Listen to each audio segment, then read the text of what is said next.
Welcome into the blockchain basement. We have crazy breaking news tonight. It looks like Russia has shut down its stock exchange, folks. This is on the heels of Trump and the peace talks being discussed between Putin and the market writhing in the red, but still basically at flatline at $95,000 Bitcoin. But we see gold reserves being depleted to zero in the European Union. What the hell is going on? Let's lock in all this news. Welcome to the blockchain basement. Make sure to subscribe to the channel and keep those notifications on so you can get all the latest and greatest breaking news as it unfolds. Now, previously, the Russian stock exchange had been halted from the dollar and euro trading on the Moscow exchange due to the U.S. sanctions aimed at all restrictions that were financially cutting off the flows between Russia and the sanctioned countries because of the actions that had happened in Ukraine. The suspension previously had affected liquidity, clearinghouses, oversight, and impacted all of their banks and companies that were trying to do transactions to and from. Thus why we see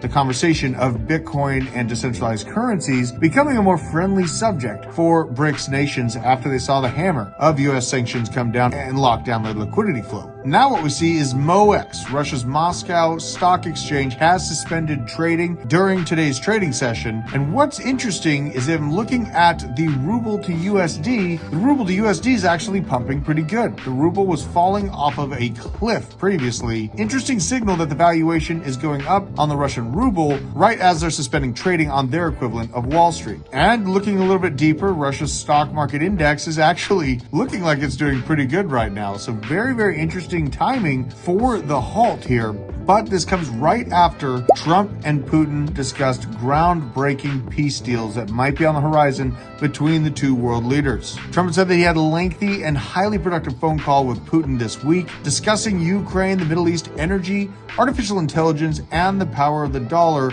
amongst various other subjects, according to reports, both reflecting on major historical context between the two countries and how hard Russia and the United States fought together alongside each other in World War II. Remembering that Russia lost tens of millions of people and the U.S. likewise lost so many lives. After those conversations happened earlier this week, we did see today Russia's President Vladimir Putin has now officially invited President Trump to join him in Moscow for Russia's Victory Day parade. And in the onslaught of all of the new tariffs that Trump has been putting across the globe, basically setting up reciprocal tariffs for anything that the U.S. is being charged, the other nation is going to be charged the exact same amount for goods coming out of their country into the U.S. to make an even playing field.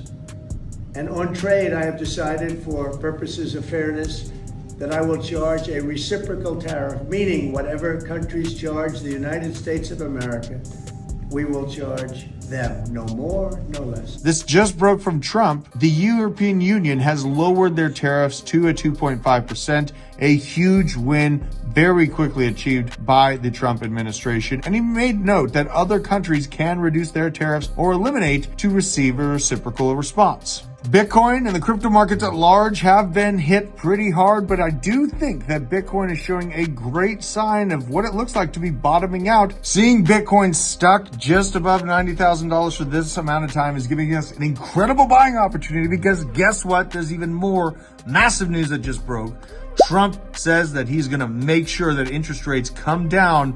Kind of counterintuitive to what Jerome Powell was trying to sell the rest of the market for the last few weeks. I think he's actually going to pull this off. Risk assets are going to go berserk, folks, so make sure your bags are packed. Regardless of all the bad news and the heavy-handed tariffs that we've seen, initially we saw Ethereum fall by 37% on tariffs just over the course of a few days. Now watching the price action for Ethereum and Bitcoin this week, in light of even heavier-handed news, seems like we might have actually found a bottom for both of these asset classes. And Ethereum had a major nod from 21 shares on the ETF, potentially bringing out staked Ethereum ETFs, which I think is just the hyperfuel we need to see a true bull market really ensue. Super exciting times across the world in terms of news and crypto. Make sure that you're locked in and keeping your crypto off of exchanges. Things are getting crazy out there. Keep your crypto off exchanges. Use code BASE10 and link down in our description to keep your crypto in your own cold custody. And I'll make sure to keep you in the know on all of this as it unravels in live time. I love and appreciate every single one of you out there. Like and share the video.